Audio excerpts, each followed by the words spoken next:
Chapter 12, Efficient Action. You must use your thought as directed in previous chapters and begin to do what you can do where you are. And you must do all that you can do where you are. You can advance only by being larger than your present place. And no man is larger than his present place who leaves undone any of the work pertaining to that place. The world is advanced only by those who more than fill their present places. If no man quite filled his present place, you can see that there must be a going backward in everything. Those who do not quite fill their present places are dead weight upon society, government, commerce, and industry. They must be carried along by others at a great expense. The progress of the world is retarded only by those who do not fill the places they are holding. They belong to a former age and a lower stage or plane of life, and their tendency is toward degeneration. No society could advance if every man was smaller than his place. Social evolution is guided by the law of physical and mental evolution. In the animal world, evolution is caused by excess of life. When an organism has more life than can be expressed in the functions of its own plane, it develops the organs of a higher plane, and a new species is originated. There never would have been new species had there not been organisms which more than filled their places. The law is exactly the same for you. Your getting rich depends upon your applying this principle to your own affairs.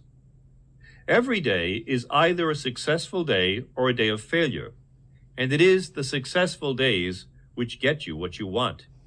If every day is a failure, you can never get rich, while if every day is a success, you cannot fail to get rich.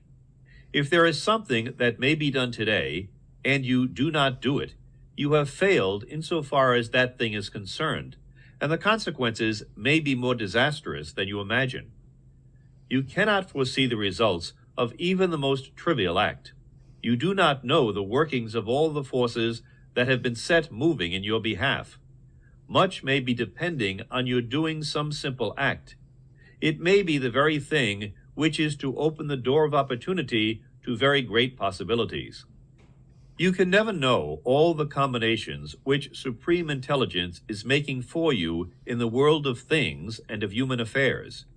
Your neglect or failure to do some small thing may cause a long delay in getting what you want. Do every day all that can be done that day. There is, however, a limitation or qualification of the above that you must take into account.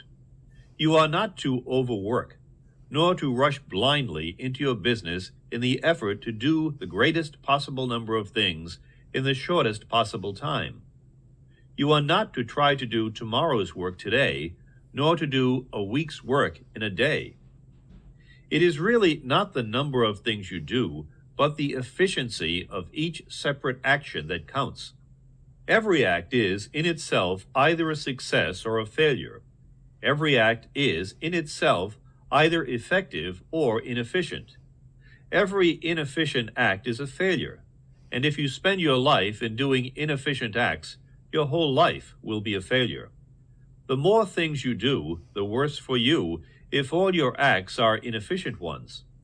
On the other hand, every efficient act is a success in itself, and if every act of your life is an efficient one, your whole life must be a success.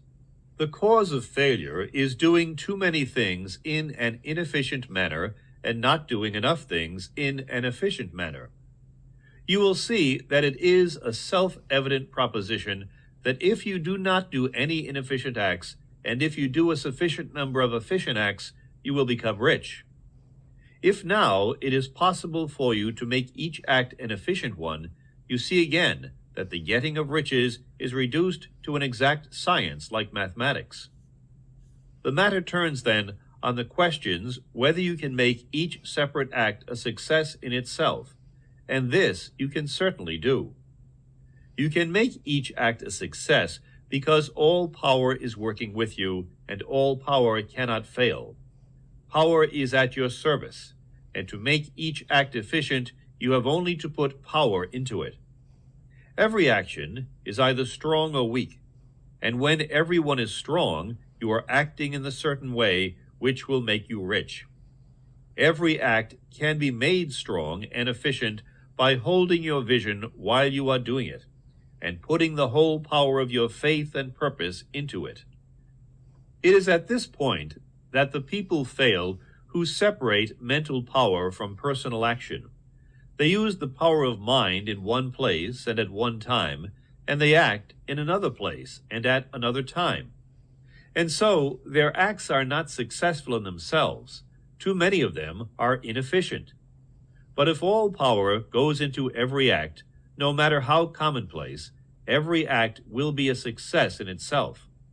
And as in the nature of things, every success opens the way to other successes, your progress toward what you want and the progress of what you want toward you will become increasingly rapid. Remember that successful action is cumulative in its results. Since the desire for more life is inherent in all things, when a man begins to move toward larger life, more things attach themselves to him, and the influence of his desire is multiplied. Do every day all that you can do that day, and do each act in an efficient manner. In saying that you must hold your vision while you are doing each act, however trivial or commonplace, I do not mean to say that it is necessary at all times to see the vision distinctly to its smallest details. It should be the work of your leisure hours to use your imagination on the details of your vision, and to contemplate them until they are firmly fixed upon memory. If you wish speedy results, spend practically all your spare time in this practice. By continuous contemplation, you will get the picture of what you want, even to the smallest details, so firmly fixed upon your mind, and so completely transferred to the mind of formless substance, that in your working hours you need only to mentally refer to the picture to stimulate your faith and purpose, and cause your best effort to be put forth. Contemplate your picture in your leisure hours until your consciousness is so full of it that you can grasp it instantly. You will become so enthused with its bright promises that the mere thought of it will call forth the strongest energies of your whole being. Let us again repeat our syllabus, and by slightly changing the closing statements, bring it to the point we have now reached. There is a thinking stuff from which all things are made, and which, in its original state, permeates, penetrates, and fills the interspaces of the universe. A thought in this substance produces the thing that is imagined by the thought.